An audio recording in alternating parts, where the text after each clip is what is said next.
नमस्कार मित्रांनो, माझ्या चॅनलवर तुमचे स्वागत आहे. मित्रांनो, तुम्ही जर बांधकाम कामगार असाल, नुकतेच तुम्ही नवीन बांधकाम कामगार बनले असाल आणि तुम्हाला पेटीसाठी आणि भांड्यासाठी फोन आला नसेल, तर मित्रांनो तुमच्यासाठी मी महत्त्वाच्या 3 विषयावर बोलणार आहोत. एक भांडेविषयी आणि 2 आणखी एक गोष्टीविषयी.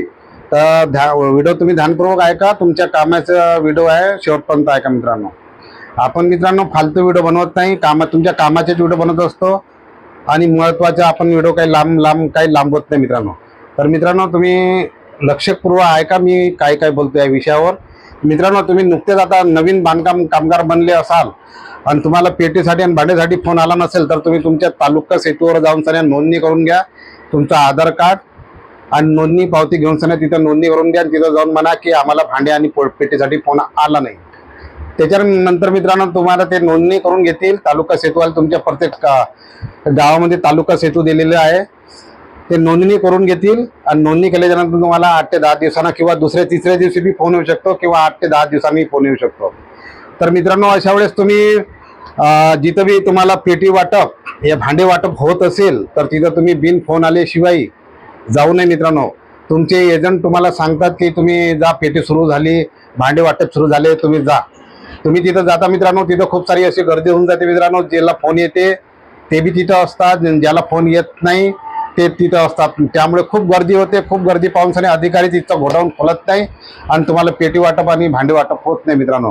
अशा वेळेस त्यांना पण मिळत नाही आणि तुम्हाला पण मिळत नाही, तुम्हाला पण परत यावं लागते. तुम्हाला त्रास होतो मित्रांनो या गोष्टीचा.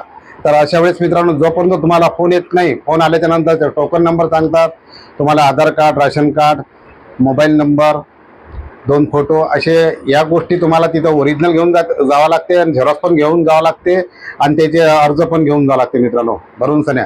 ते अर्ज खूप सोपी असतात मित्रांनो. भांड्याचाही अर्ज सोपी असते आणि पेटीचं पण अर्ज सोपी असते मित्रांनो. पण भांडे वाटप हे दुसऱ्या ठिकाणी होते, पेटी वाटप दुसऱ्या ठिकाणी होते. तर हे तुम्हाला फोन करून ते सांगण्यात येते की तुम्ही या ठिकाणी या, तरच मित्रांनो तुम्ही तिथं जा मित्रांनो. अन्यथा जाऊ नका. फोन आल्याशिवाय कोणी जाऊ नका. फालतू गर्दी होते मित्रांनो. 300 लोकांना तिथं बोलवण्यात येत आहे. प्रत्येक तालुक्यातल्या 300 लोकांना, म्हणजे एकही आता कामगार सुटणार नाही. सगळ्याला भांडे आणि पेटी आता भेटणार आहे, सगळ्याला भेटणार आहे मित्रांनो. काळजी करू नका. एक हा विषय मित्रांनो. दुसरा हा विषय होता की ज्यावेळेस आपण कोणत्याही गोष्टीसाठी क्लेम करतो, स्कॉलरशिप असो या लग्नासाठी असो या कोणत्याही गोष्टीसाठी आपण क्लेम करतो मित्रांनो, तर क्लेम केल्याच्या नंतर आपल्याला तालुका सेतूवर आपले कागदपत्र तपासणी करता जावं लागते मित्रांनो. तर तालुका सेतूवर आपण ज्यावेळेस जातो, ज्यावेळेस आपल्याला तारीख मिळते, तर ज्यावेळेस मित्रांनो आपल्याला तारीख मिळते मित्रांनो, तर तारीख समजा उदाहरणार्थ मी एक तारीख घेऊन घेतो मित्रांनो. 16 तारीख घेतो. 16 तारीख तुम्हाला मिळाली तालुका सेतूवर जाऊन तपासणी करण्याची, तर 16 तारखेलाच तुम्हाला जावं लागते मित्रांनो. 16 तारखेला तुम्ही गेले नाही, समजा तुम्ही 16 तारखेला गेले नाही, 17 तारखेला गेला किंवा 18 तारखेला गेले, तर तुमचा डायरेक्ट हा अर्ज तुमचा रिजेक्ट होऊन जातो. त्याच्यानंतर तुम्हाला 2-4 दिवसांनी नव्याने तुम्हाला अर्ज करावा लागतो. तर हे स्थिती आले नाही पाहिजे. याच्यासाठी तुम्हाला जी तारीख मिळते त्याच तारखेला तिथं जावं लागते. तिचे ते डॉक्युमेंट्स आपल्याला तपासणी करता आणि तिथं शिक्का आपल्याला आणावं लागते मित्रांनो. समजा उदाहरणार्थ आज 16 तारीख आहे, 16 तारीख आपल्याला मिळाली आणि 16 तारखेचा रविवार आला समजा, आता सोमवारी गेलं तर चालते मित्रांनो, परंतु सुट्टी आल्या पाहिजे, त्या दिवसाची सुट्टी आल्या पाहिजे. अन्यथा ते दुसऱ्या दिवशी फॉर्म घेत नाही. सुट्टी आली तर नाही, सुट्टी नाही आली तर घेत नाही मित्रांनो. म्हणून म्हणतो, जे तारीख तुम्हाला तालुका सेतूवर तपासणीकरिता मिळाली आहे त्याच तारखेला तुम्ही जा आणि तुमचे कागदपत्र चेक करा. तर हे माहिती होती मित्रांनो. आता आपण तिसऱ्या विषयावरची माहिती घेऊया मित्रांनो. तुम्ही जर कौशल्यवृद्धी योजनेचा तुम्ही जो अर्ज केला असेल किंवा तुम्ही ते 15 दिवसाचं ट्रेनिंग घेतलं असेल, तर मित्रांनो अशा वेळेस तुम्हाला विचार पडतो की हे 4200 रुपये आपल्याला जे योजनेमध्ये मिळतात आणि कामगारचा जो पत्र मिळतो तो कधी मिळेल आणि कधी आपल्या खात्यामध्ये पैसे पडतील.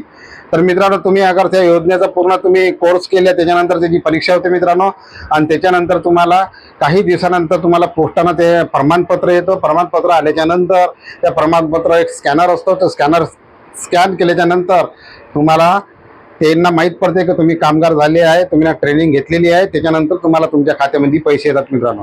हे कौशल्यवृद्धी योजनेची माहिती होती 4200 रुपयाची मित्रांनो. तिन्ही विषयावर मी तुम्हाला अत्यंत महत्त्वाची माहिती दिली मित्रांनो. तुम्ही हा व्हिडिओ ध्यानपूर्वक ऐकला त्याबद्दल तुमचे धन्यवाद मित्रांनो. मी महत्वाचेच व्हिडिओ आणतो मित्रांनो, फालतू व्हिडिओ बनवत नाही आणि कामापुरता व्हिडिओ बनवत असतो मित्रांनो. तुम्हाला हा व्हिडिओ आवडत असेल तर तुम्ही आपल्या चॅनलला तुम्ही सबस्क्राईब करून ठेवा. तुम्हाला आवडत असेल तर लाईक पण करा. भेटूया असेच पुढील व्हिडिओमध्ये. तोपर्यंत जय हिंद, जय महाराष्ट्र मित्रांनो.